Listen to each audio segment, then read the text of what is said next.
अस्सलामुअलैकुम। मेरी आज की वीडियो है, ये चौथी वीडियो है कोरोना वायरस के हवाले से। तो मैं पहले भी जिक्र कर चुका हूँ कि कोरोना वायरस के इसकी जो बायोलॉजिकल फॉर्म या इसकी जो चीज़ें हैं उसके बारे में मैं नहीं बात करता। मैं इसके बारे में जो फैली हुई बातें हैं उसके बारे में बात करूँगा। सबसे पहली बात जो कोरोना वायरस के बारे में आई, ये वुहान में आया, चाइना में आया, वहाँ पे अमवात वाक़या हुई। अब उन्होंने इस पर काबू पा लिया। तो जो किताबें मैंने पढ़ी इस हवाले से वो उनका मैं ज़िक्र पहले भी कर चुका हूँ। उसमें जेरी डायमंड हैं, उसमें पॉल डेविस हैं, रिचर्ड डॉकिंस और डैनियल डेनेट, ये सारे लोग, स्टीव जॉन्स, ये सारे जेनेटिक्स पे काम करते हैं। तो सबसे पहली बात जो मैं ये बता दूं कि कोरोना वायरस लेबॉर्ट्री में तैयार नहीं किया गया, ये मुकम्मल तौर पे झूठ है। जो लोग साइंस समझते हैं वो इस बेसरोपा बात पे यकीन नहीं करते। लेबॉर्ट्री में आप म्यूटेट कर सकते हैं किसी बैक्टीरिया को, वायरस को, लेकिन आप बना नहीं सकते। वायरस एक लिविंग बीइंग है और अरिस्टोटल ने आज से कई हज़ार साल पहले कहा था life comes from non living things. लेकिन बाद में सेप्लेंजानी, पास्चर और रेडी, इन लोगों ने एक्सपेरिमेंट करके बताया कि लाइफ कम्स फ्रॉम लाइफ, ज़िंदगी से आती है। तो ये जो कोरोना वायरस है ये लेबॉर्ट्री में नहीं तख्लीक किया जा सकता। अगर लेबॉर्ट्री में कोरोना वायरस तख्लीक किया जा सकता है तो आप, इंसान ने सेल नहीं बनाया अभी।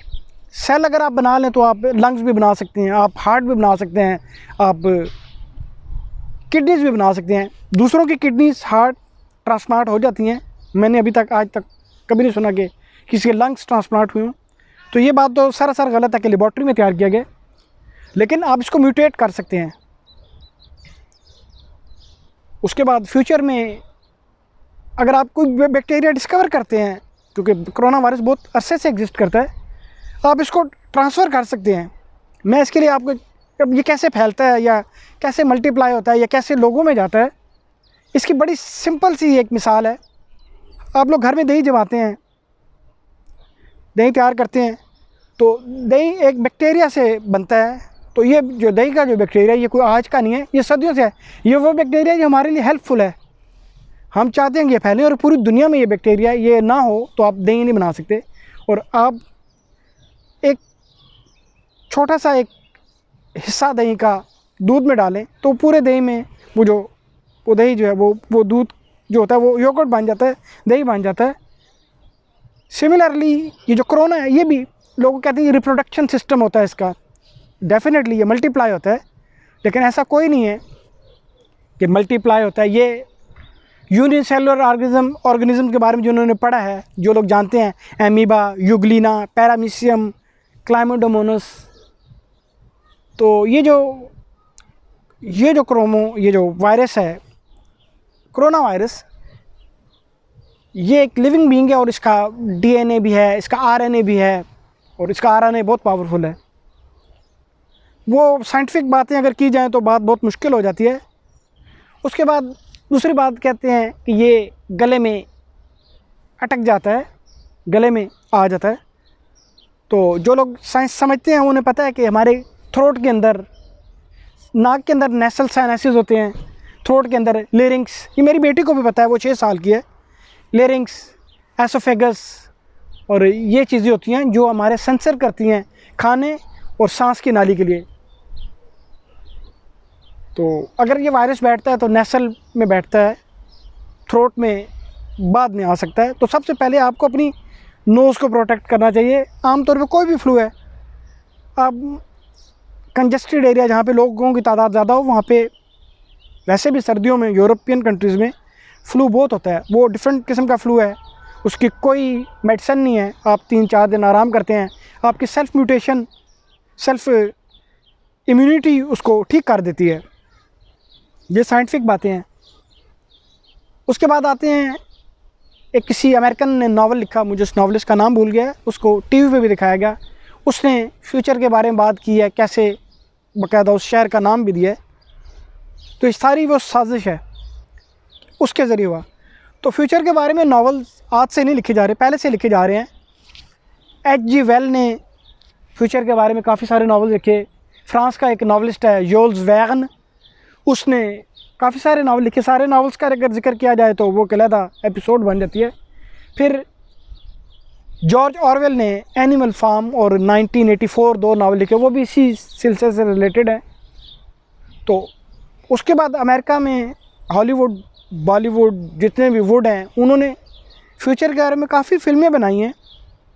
आप असेस कर सकते हैं कि फ्यूचर में ये होगा, लेकिन आपको 100% नहीं पता कि क्या होगा।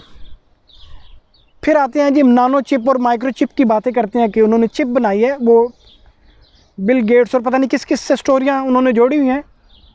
तो वो माइक्रो चिप तो ऑलरेडी बन चुकी है, वो हमारे पास होती है। मुझे ये नहीं पता अंदाज़ा कि फेसबुक के कितने यूज़र हैं, लेकिन ये जो नानो चिप है, हमारा जो डाटा है वो फेसबुक के ज़रिए ऑलरेडी उनके पास है। जो फेसबुक के जो उनके जो ऑर्गेनाइज़र हैं, जो उनके जो लोग इसको डील करते हैं, Facebook, Instagram, Twitter, even YouTube. और अभी जो फेसबुक के जो यूज़र हैं वो इस बात को अच्छी तरह जानते होंगे कि अब आप जब आईडी बनाते हैं तो वो आपका पासपोर्ट, आईडी नंबर या वो चीज़ें मांगते हैं। जैसे किसी को हीरोइन की लत लगाने के लिए आप मुफ्त बांटते हैं, जब वो उसका आदी हो जाता है तो फिर आप उसको पैसों के बेचते हैं। फेसबुक की पहले हज़ारों, लाखों, करोड़ों आईडीज़ बनती थी, एक एक शख्स 20-20 आईडीज़ बनाता था। अब उन्होंने पुरानी आईडीज़ ब्लॉक करनी शुरू कर दी हैं और ये उन्होंने 10-15 साल के अरसे में ये सारा अमल किया। उनका ये प्लान शुरू से था कि लोगों का डाटा इकट्ठा किया जाए, और अब उनके पास लोगों के पासपोर्ट, आईडी, सारा इस तरह का डाटा होता है। तो जो माइक्रो चिप और नानो चिप की बात करते हैं वो ऑलरेडी बन चुकी है। वो हमारा फेसबुक आईडी ये नानो चिप ही है, उनके पास हमारी सारी डिटेल होती है। उसके बाद आते हैं इसकी, मैं पहले भी कह चुका हूँ, ये न्यू वर्ल्ड ऑर्डर के बारे में बात करता हूँ।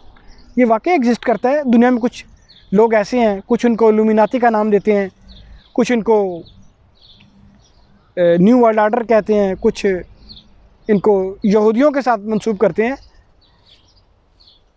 ऐसा कोई नहीं है, ग्रुप ज़रूर हैं, कुछ बड़े बड़े लोग हैं, मैं उनका जिक्र कर चुका हूँ। रॉथशाइल्ड है, रॉकफेलर हैं, कुछ बड़ी बड़ी दवाइयों की कंपनियां हैं जिनके मालिक हैं।